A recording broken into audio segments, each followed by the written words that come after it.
Welcome everyone with high energy to Myth Rejector. Today, we are going to dissect one of the many mysteries found on our beautiful Earth. That is, the Chupacabra. All right. Who is this Chupacabra?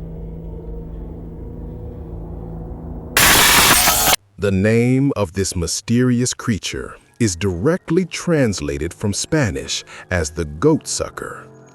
The official beginning of this legend is marked by the livestock deaths reported in Puerto Rico in March 1995. Furthermore, the first eyewitness description of this creature was provided in August 1995 by a woman named Madeline Tolentino. As these deaths were reported, stories about mass animal killings began to escalate across the island, and the story rapidly spread across the globe. The chilling beginning that started our story is now unfolding. The year is 1995. The place is Orocovis, a small, sleepy farming town high in the central mountains of Puerto Rico. For farmer Luis, the morning of March 11th began like any other, but the silence held a terrifying anomaly. Inside the pen, there was no sound of life, only the oppressive smell of something metallic and cold. 8 of his sheep were down. There were no bloodstains on the straw, no tracks, no signs of struggle. But the horror wasn't the silence. It was the impossible. Each carcass was completely drained of blood, their bodies left entirely intact. And on every chest and throat, the same unholy signature. 3 small, perfectly circular incisions arranged in a triangular shape. Locals whispered of a satanic cult, but the police and veterinarians found no human signature. This was something different, something unknown.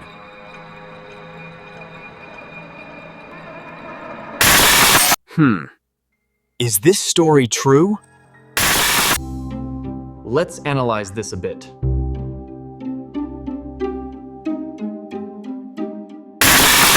All right, let's take a look at the reports we have on the Chupacabra. The Chupacabra. The Orocovis incident was not exactly an isolated event. Even before that, in 1975, a similar series of incidents involving the death of over 90 animals, known as the Vampire of Mocha, Spanish for El Vampiro de Mocha, had been reported in Puerto Rico itself. Let's revisit that original and most unusual 1995 Orocovis report in detail. On March 11th, 1995, when the farmer, whose real name is not definitively reported, but whom we'll call Luis for the sake of the story, found his 8 sheep dead, veterinarians noted that the bodies were completely drained of blood, with no signs of struggle around the area. The most crucial detail was, on the chest and neck of each animal, there were 3 small circular incisions arranged in a downward triangular pattern. There was no other damage or bloodstains. Prehistory. This mystery had existed on the island long before 1995. In 1975, a similar series of animal killings was reported in the small town of Mocha, Puerto Rico. These incidents were named the Vampire of Mocha, where a large number of animals were also found bloodless with small circular cuts. Whoa, starting to get bored? Just a little more. Second phase. Following this incident, reports of animal deaths spread across the island within a few months. Notably, in August 1995, over 150 animals were reported killed in the Canovanas area. By the end of that year, over 200 incidents were reported across Puerto Rico. The eyewitness. In August 1995, A woman named Madeline Tolentino presented an eyewitness account of this mysterious creature. According to her, the creature's appearance was as follows. She saw a creature about 4 feet tall, covered in thick, rough reptilian-like skin. It stood bipedally, on 2 legs, similar to the posture of a kangaroo ready to leap. Its face had large, glowing red eyes that resembled alien eyes and sharp teeth. The most prominent feature was a row of sharp, long spines that extended down its back from its head. This spine row gave it an even more terrifying appearance. Following this terrifying sighting, Puerto Rican comedian Silverio Perez coined the name El Chupacabra. Third phase. By 1996, reports spreading to Mexico and the southern United States differed significantly from the original accounts. The animals reported after these attacks were often 4-legged creatures, resembling a dog or coyote with mangy skin. Due to these diverse reports, the question arose globally: is the Chupacabra one species or 2 different types of animals? Okay, here are the reports. Now let's analyze this scientifically. All right. We have looked at all the historical reports about this mysterious creature. Now, let's analyze this from a veterinary, psychological, and zoological perspective. There are primarily 2 major explanations regarding the Chupacabra. The veterinary forensic explanation. Firstly, the analysis of animal killings. Specifically, the claims from the initial events in Puerto Rico that the animal's blood had been completely drained were not confirmed by post-mortem examinations. What is the truth behind blood draining? When death occurs, blood pressure drops to 0 and circulation stops. This causes the blood to settle and pool.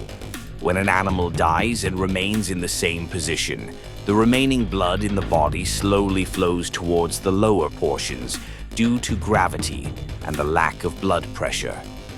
This natural process is called post-mortem lividity. Due to this condition, the uppermost parts of the carcass, the areas of attack, can appear bloodless. The farmers witnessed this natural process, not actual blood sucking. Furthermore, veterinarians point out that sucking all the blood through a small puncture wound is practically impossible.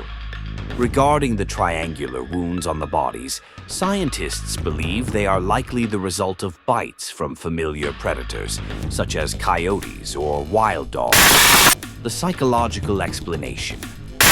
Secondly, the explanation regarding the Chupacabra's changing appearance.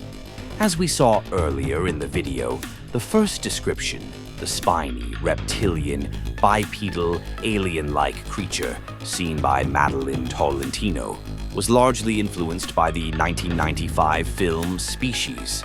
The psychological concept operating here is confabulation.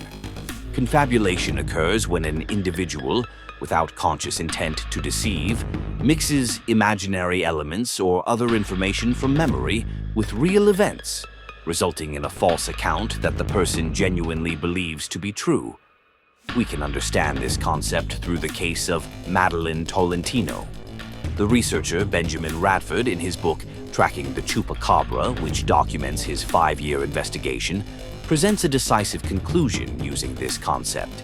His investigation found that Madeline Tolentino had seen the movie shortly before giving her eyewitness account, and the appearance of the alien character Sil in the movie, with its spines along the back, was very similar to the creature she believed she saw. Accordingly, Radford concludes that this most crucial original description of the Chupacabra cannot be trusted. She may have unknowingly used confabulation to mix the fantasy from the movie with the image of an animal she actually saw, resulting in an inaccurate description. This factor essentially demolishes the credibility of the entire reptilian Chupacabra legend. All right. Have you ever seen a creature like this in your backyard? If you have, drop a comment below. All right, let's move on to the next part of our story.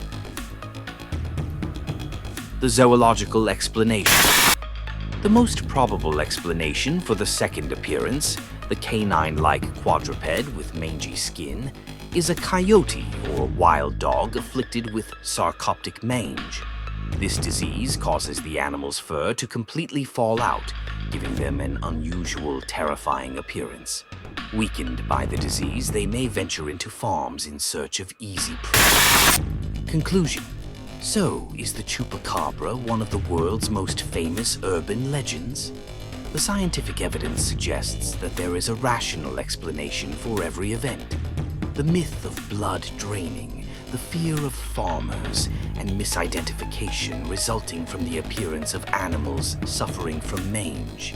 However, despite these rational explanations, reports of the Chupacabra continue around the world. Is the Chupacabra truly our fear? Or is it a creature yet to be discovered? Comment your thoughts below. All right, guys, that's the story. What are your thoughts? Drop a comment below. We will definitely meet again. Respect to the whole set. Also, don't forget to subscribe. Respect.